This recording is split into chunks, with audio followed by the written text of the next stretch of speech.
Good morning, John. It is time for another Bizarre Beast. Welcome back to Bizarre Beasts Season 0. We're on a year-long journey to remaster the old Bizarre Beasts episodes from Vlogbrothers with corrections, updates, and new facts about these beasts. Make sure you stick around for the Pinset announcement and for even more new material about this video's Bizarre Beast. This time I've taken a different tactic, and I am approaching an animal that you are familiar with, but that is way weirder than I thought. Just because something is common doesn't mean it's not bizarre. And John, horses. Horses!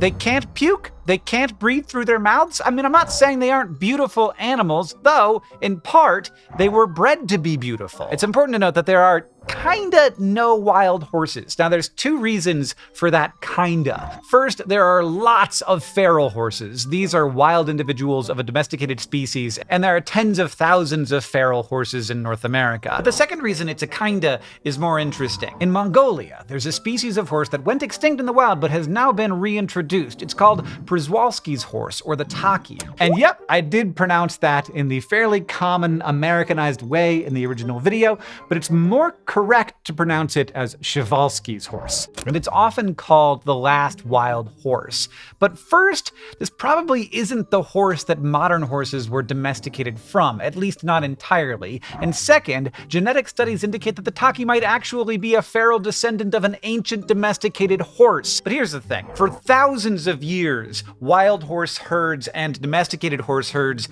existed in the same spaces. So there isn't really a clear, sharp line between domesticated horses and wild horses. But the Taki, with its short legs and zebra-like mane, is one possible version of what horses looked like before we got our hands on them. And if we want to know whether or not modern domesticated horses are descended from Przewalski's horse, recent research indicates they are not the direct ancestors of the modern horse. They're maybe more like their ancestors' cousins. Another big piece of the kinda no wild horses thing is the tarpon, a wild horse that is now entirely extinct, and we have like one photo that I know of, but also definitely this one drawing of.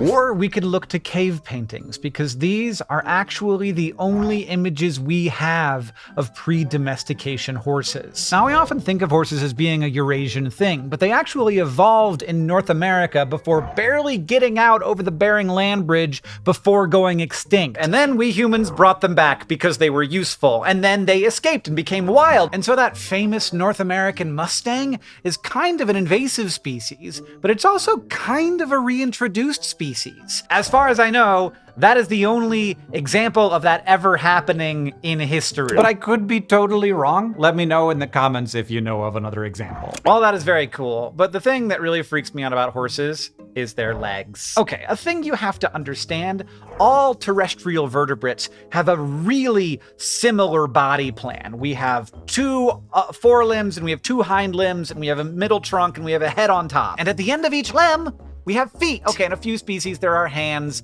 which are just like feet that you don't walk on, or in bats, you have feet that you fly with. Birds, their feet just became this like little nubbin on the end of their arms. This sounds strange, but to an evolutionary physiologist, like hands are just feet that you type with. Whatever, I don't have time to talk about how weird hands are. The point is, there's a very similar body plan, and in all animals, in us, we have bone, foot. In ostriches, bone, foot. In mice, bone, foot. In Tyrannosaurus Rex, bone, foot. But then you got a horse leg, and it's bone, foot?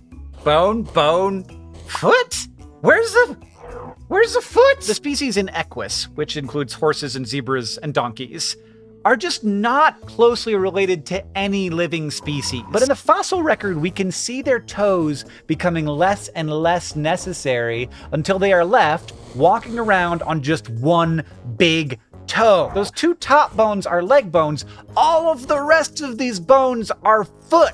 They're foot bones. And the horse hoof is just a big old toenail. So the next time you see some beautiful galloping stallions, just note, they're all just walking around on one finger. If you look close enough, John, everything is a bizarre beast. If you missed the horse pin the first time around, our Season 0 pin set is now available. This set includes all 12 of the animals that we began this bizarre beast journey with on Vlogbrothers, as well as a bonus pin of our very first bizarre beast, the Mola Mola. To get the Season 0 pin set and everything else bizarre beasts, visit bizarrebeastshow.com. One of the courtship rituals of the bizarre beasts, better known as humans, is Valentine's Day.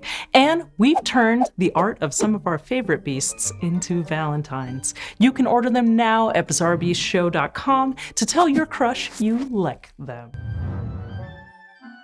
If you want to know what horses looked like back when they still had the standard bone-foot tetrapod body plan, we have to take a look at Sifrippus. It is among the oldest fossil evidence we have of the family that today includes horses, asses, and zebras, and it lived in what is now Wyoming around 55 million years ago. It weighed around 5.6 kilograms or 12 pounds on average, and ate mostly leaves, not grasses like modern horses. And it had 4 toes on its front feet and 3 toes on its back feet. You might think, based on what their legs and feet look like, that horses are most closely related to animals like deer and antelope, but that would be wrong. Horses, rhinos, and tapirs are actually part of a group called odd-toed ungulates, even though they don't always have an odd number of toes. We already talked about how horses run around on a single toe, but rhinos have 3 toes on each foot, and tapirs have 4 toes on their front feet and 3 toes on their back feet. Things like deer and antelope are part of a separate group of ungulates called the even-toed ungulates, because they and their relatives typically have 2 or 4 toes on each foot covered by hooves.